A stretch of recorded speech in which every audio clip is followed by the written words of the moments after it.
Yohanes 4 ayat 23 dan 24. Saya sangat terinspirasi dan saya rindu kita semua di tempat ini. Semua kita di tempat ini, kita mau sungguh-sungguh menyembah Tuhan. Karena Dialah sumber kehidupan, sumber sakit, sumber kesembuhan, sumber berkat. Saat kita memberikan kebutuhan Tuhan, maka kita akan segalanya akan Dia berikan kepada kita. Amin. Kita baca Yohanes 4 ayat 23 dan 24. Ayat 23, 1, 2, 3. Tetapi saatnya akan datang dan sudah tiba sekarang bahwa penyembah-penyembah benar akan menyembah Bapa dalam roh dan kebenaran. Sebab Bapa menghendaki penyembah-penyembah demikian. Ayat 24. Allah itu roh, dan barang siapa menyembah Dia harus menyembahnya dalam roh dan kebenaran. Haleluya. Saya ulangi. Tetapi saatnya akan datang. Artinya saatnya akan datang. Yesus itu akan datang. Kita ini akan datang kepada Tuhan. Dan sudah tiba sekarang. Artinya sudah ada. Yang kita sembah itu sudah ada. Bahwa penyembah-penyembah benar, nah, yang disebut yang Tuhan minta ini bukan penyembah-penyembah dunia, penyembah daging, tapi penyembah-penyembah yang benar. Penyembah-penyembah yang benar yaitu menyembah, saya ulangi, penyembah-penyembah benar akan menyembah Bapa dalam roh dan kebenaran. Artinya di dalam rohnya. Nah, kita yang menyembah dalam roh itu seperti yang saya katakan, kita tidak lihat orang kiri kanan kita, tapi kita semata-mata menyembah. Nah saudara, saya salut melihat ada salah satu gereja yang saya lihat di YouTube, pada saat pujian penyembahan mereka tidak mengizinkan orang yang baru datang masuk, mereka nunggu di luar. Jadi yang baru datang tunggu di luar dulu. Orang-orang yang di dalam sedang memuji menyembah Tuhan, jadi tidak diganggu. Maksudnya tidak ada mundur orang mundur, tidak. Tapi begitu selesai baru bisa boleh masuk. Itu saudara. Ini suatu ketaatan. Nah jadi saudara, di ayat yang ke-24 itu Allah itu roh. Jadi Allah yang kita sembah, Yesus yang kita sembah itu roh. Jadi kita harus menyembahnya di dalam roh. Jadi kita tidak boleh menyembah di dalam daging, tapi di dalam roh, saudara. Dan kebenaran. Jadi barang siapa, katanya di sini, Allah itu roh, dan barang siapa menyembah Dia harus. Nah itu perkataan harus. Coba bayangkan, kita baca lagi. Allah itu roh, dan barang siapa menyembah Dia harus menyembahnya dalam roh dan kebenaran. Jadi harus.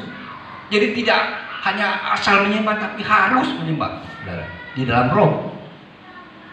Nah, oleh sebab itu, saudara, artinya kita menyembah Tuhan itu di dalam roh dan kebenaran.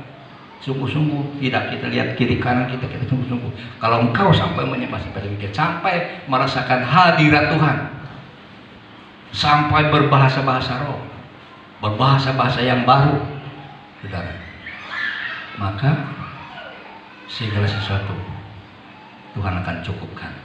Amin. Yang sakit pasti disembuhkan. Saudara, yang sakit menyembahlah malam.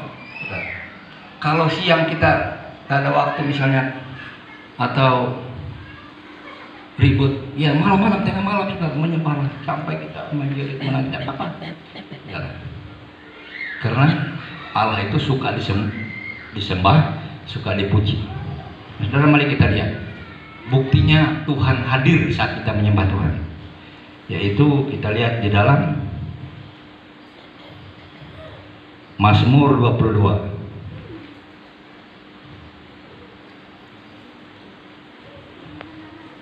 Mazmur 22 ayat yang keempat.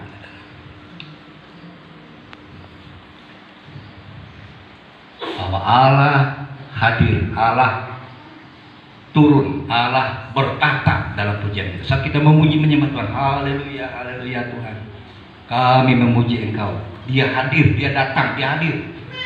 Kalau Dia hadir, pasti Dia akan membawa berkat, membawa kesembuhan, membawa pemulihan, membawa sesuatu yang luar biasa. Mazmur 22 ayat yang keempat. Saya baca, silakan saudara lihat. Padahal engkaulah yang kudus, yang bersemayam di atas puji-pujian orang Israel. Kita kan orang Israel, amin. Israel secara rohani. Saat orang Israel secara rohani, kita ini secara rohani menyembah Tuhan, memuji Tuhan. Allah itu hadir. Kalau kita memuji menyembah Tuhan dengan sungguh-sungguh, memuji menyembah Tuhan di dalam roh dan kebenaran, maka Dia hadir. Kalau hadir apa? Dia pasti lakukan segala sesuatu. Dia akan berkati. Saat kita sakit, pasti kita akan disembuhkan. Oh ini, kita akan mendapatkan segala sesuatu saat kita memuji menyembah Tuhan. Amin. Ini saudara. Jadi saya mengajak kita untuk kita merasakan, untuk kita mendapatkan sesuatu dari Tuhan. Mari lakukanlah ini, saudara. Ini hal yang paling luar biasa di dalam kekristenan kita, adalah perjumpaan secara pribadi dengan Tuhan melewati pujian penyembahan. Tapi kalau kita tidak pernah kita merasakan bahwa kita memuji Tuhan sampai kepada titik yang terakhir, sampai kita menjerit, menangis, mengeluarkan air mata, berbahasa bahasa roh. Kalau sampai seperti kita sampai misalnya hanya gitu, kena waktu,